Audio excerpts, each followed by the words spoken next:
स्वर्ण रेखा private ITI में आप सभी का स्वागत है। आज के इस वीडियो में हम लोग कुछ बहुत ही महत्वपूर्ण एमसीक्यू को कवर करने जा रहे हैं। आप इसको प्रीवियस ईयर क्वेश्चन भी समझ सकते हैं, जो आगामी सीबीटी परीक्षा में यानी आईटीआई का जो एनुअल एग्ज़ाम होगा उसमें बहुत ही उपयोगी होगा फर्स्ट ईयर के लिए। ये सेमेस्टर 1 का क्वेश्चन है। जब सेमेस्टर सिस्टम चल रहा था तो पहला सेमेस्टर के दौरान जो चीज़ हम लोग पढ़ते हैं शुरुआती, उससे शुरू करते हैं और ऐसे लगातार पार्ट बाय पार्ट बहुत सारे वीडियोस बनेंगे। ये सभी को आप लोग ज़रूर देखिएगा, बहुत ही महत्वपूर्ण है। तो चलिए वीडियो को शुरू करते हैं। पहला क्वेश्चन है जो सेफ्टी से संबंधित है। पहला क्वेश्चन में हमें एक चिन्ह दिया गया है और पूछा गया है कि ये चिन्ह जो है, इस सुरक्षा चिन्ह का नाम क्या है। ऑप्शन से पहला है चेतावनी चिन्ह, दूसरा है आवश्यक चिन्ह, तीसरा है निषेधक चिन्ह और चौथा है सूचनात्मक चिन्ह। मतलब जब कोई सुरक्षा चिन्ह कहीं पे आपको दिखाई देता है तो उसका 4 उद्देश्य होता है। या तो आपको किसी खतरा का चेतावनी दे रहा होगा, या फिर कहीं पे मान लीजिए कोई ऐसा सेफ्टी जोन है, ऐसा वर्कशॉप में ही ऐसा जगह है जहाँ पे आप बिना हैंड ग्लव्स लगा के आप वहाँ पे काम नहीं कर सकते हो, तो उस जगह पे हैंड ग्लव्स लगाना मैंडेटरी होगा। तो उस जगह पे आवश्यक चिन्ह के रूप में हैंड ग्लव्स को दिखाया जाएगा। वैसा ही निषेधक चिन्ह का मतलब होता है, मान लीजिए कहीं पे सिगरेट पीना मना है तो वहाँ पे उसको निषेधक चिन्ह के द्वारा दिखाया जाएगा। वैसे ही यहाँ पे एक चिन्ह आपको दिखाया गया है और पूछा गया है इसका नाम क्या है, मतलब ये किस प्रकार का सुरक्षा चिन्ह है। तो इसका सही उत्तर होगा ऑप्शन डी यानी सूचनात्मक चिन्ह। ऑप्शन डी यानी सूचनात्मक चिन्ह।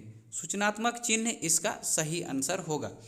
यानी ये जो चिन्ह हमें क्वेश्चन में दिखाया गया है, ये चिन्ह हमको अगर कहीं पे दिखाई देता है तो हम समझेंगे ये मुझे इन्फॉर्मेशन दे रहा कि यहाँ पे डॉक्टरी सुविधा जो है या हॉस्पिटल या मेडिकल का व्यवस्था यहाँ पे उपलब्ध है। ये मेडिकल का जो व्यवस्था है उसको सूचनात्मक रूप से दिखा रहा है, मतलब वहाँ पे आपको मेडिकल का सुविधा जो है उपलब्ध है।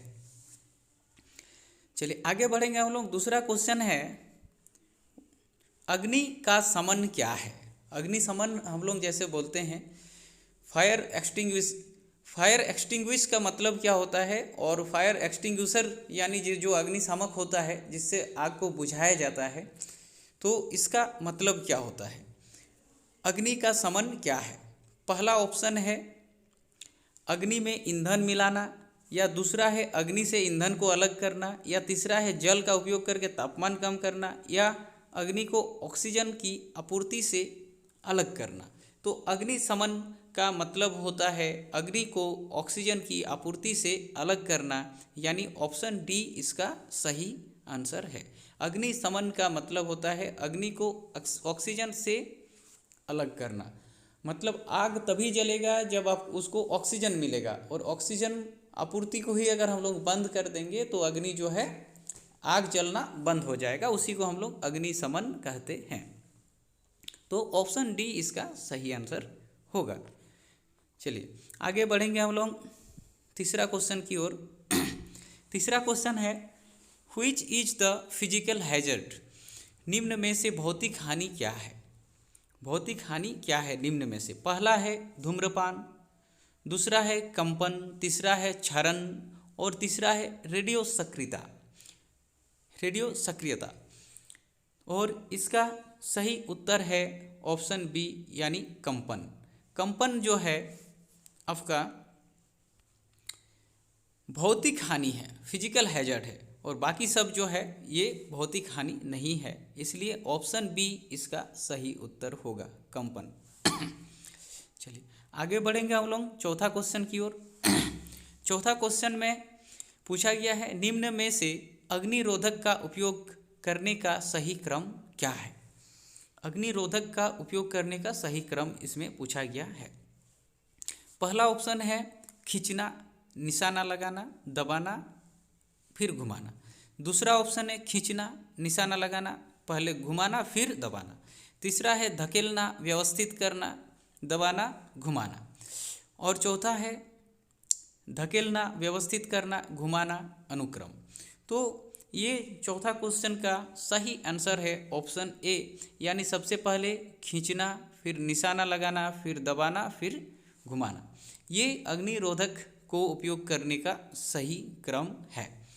ये हम जब प्रैक्टिकल के अभी लॉकडाउन में, क्योंकि प्रशिक्षण बंद है, तो प्रशिक्षण ऑनलाइन के माध्यम से हम लोग देने का कोशिश कर रहे हैं।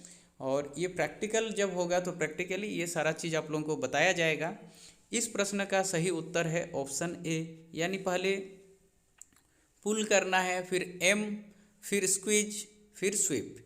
ये इसका सही क्रम है।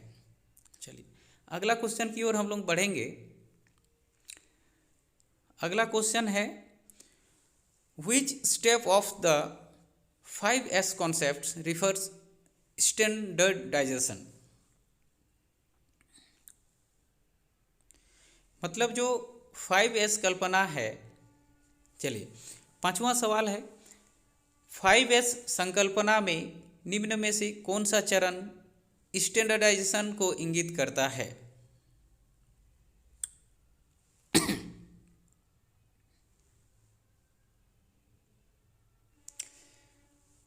अगला क्वेश्चन है कौन से प्लायर का उपयोग तार के हुक और लूप बनाने में होता है। तार के हुक और लूप बनाने में कौन से प्लायर का उपयोग होता है। और इसका ऑप्शन है flat knows plier, long nose plier, round knows plier और डायगोनल कटिंग प्लायर। और इसका सही उत्तर है ऑप्शन सी, यानी राउंड नोज प्लायर इसका सही उत्तर है। चलिए आगे बढ़ेंगे हम लोग। पिंसर का उपयोग है। पिंसर एक हैंड टूल्स है। इसको किस काम के लिए उपयोग किया जाता है ये चीज़ पूछा गया है। तो फ्लेक्सिबल तार को ट्विस्ट करने के लिए, या छोटे व्यास के तार को काटने के लिए, या लकड़ी में से पिन तथा कीले निकालने के लिए, या छोटी वस्तु पकड़ना जहां उंगली न पहुंचे। और इसका सही उत्तर है लकड़ी में से कील निकालने के लिए पिंसर का यूज किया जाता है। चलिए अगला सवाल है इस सड़क सुरक्षा चिन्ह का क्या नाम है। यहाँ पे एक सड़क सुरक्षा चिन्ह दिया गया है और पूछा गया है क्या ये आवश्यक चिन्ह है, या सचेतक चिन्ह है, या सूचनात्मक चिन्ह है, या निषेधक चिन्ह है। तो इसका सही उत्तर होगा आवश्यक चिन्ह, यानी ये मैंडेटरी साइन है, मैंडेटरी सिंबल है।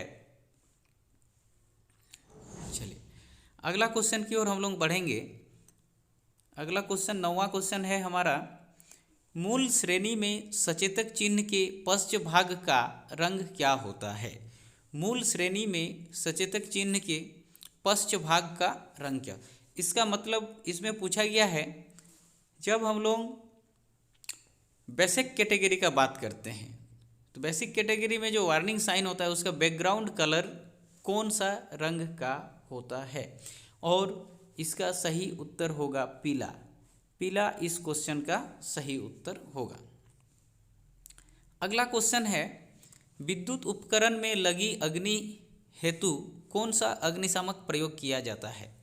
तो विद्युत उपकरण में जब आग लगता है तो आग बुझाने के लिए हम लोग किस टाइप का फायर एक्सटिंग्विशर का प्रयोग करते हैं, ये चीज़ इसमें पूछा गया है। तो इसमें ऑप्शन है हेलोन टाइप, फॉर्म टाइप, या गैस कार्ट्रिज टाइप, या स्टोर प्रेशर टाइप।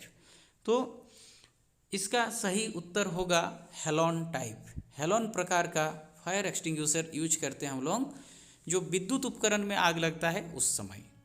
तो ये 10 क्वेश्चन का हम लोग आंसर जाने, इसको एक्सप्लेन किए। ऐसे ही इसमें इस सेट में और भी क्वेश्चंस हैं, तो आप लोग बने रहिएगा। चैनल में नए हैं तो चैनल के साथ जुड़िए। और ये बहुत ही इम्पोर्टेंट MCQ है आगामी CBT परीक्षा के लिए।